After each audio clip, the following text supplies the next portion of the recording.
Okay mga idol, regarding para sa passport to. Ito. Yan. So, especially sa appointment already exists. O, yan po yung topic natin ngayon. Appointment already exists.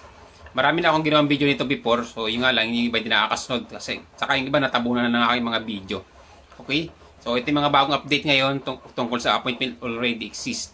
Sa loob akong video kasi, doon kasi may correction form. So, ngayon kasi tinanggalan ng DAP yung correction form. Okay? So, bakit nga ba nagkakaroon ng appointment already exists? Okay, simple lang.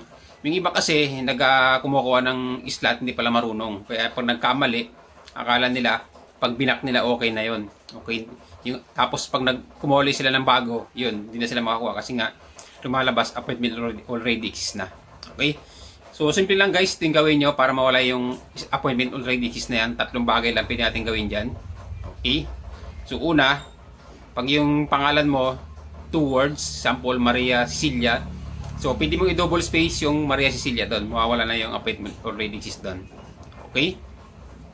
Second is yung birthplace mo. Kung yung birthplace mo may city, yung isa wala. Sample, Iloilo, tapos may city. Tanggalin mo lang yung city doon, gawin mong Iloilo, mawawala na yun. Okay?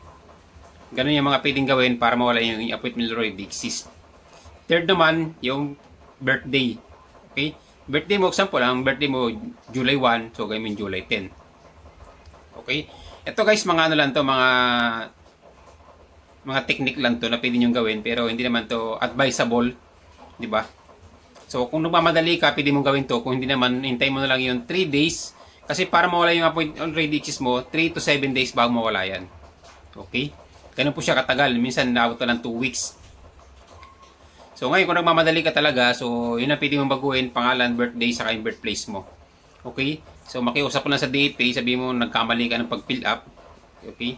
Kasi magmamadali ka nga ng slot kasi hindi ka makakuha. Kasi meron ka ng interview sa iyong mga ina-applyan.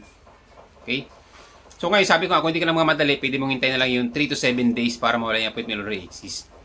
Kaya suggest ko sa inyo guys, pag fill up kayo ng form, make sure tama yung ilalagay nyo at make sure yung schedule is yun yung available sa inyo. Kasi pag binak nyo yan at talagang kinancel nyo, magkakaroon talaga ng appointment already exist yan. So, medyo hassle po talaga yan pag nagkaroon ng appointment already exist. Mahirap talaga mawala yan. Okay? Kaya yun yung suggest ko sa inyo guys, pwede nyo baguhin yung name nyo, birthplace, saka birthday nyo.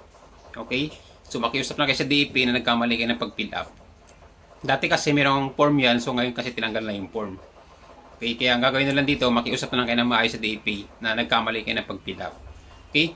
So, yun lang guys. Hopefully, meron kayong natutunan sa aking video. So, pakishare na lang sa mga kaibigan mo na may problema sa appointment already exist para matulungan natin sila.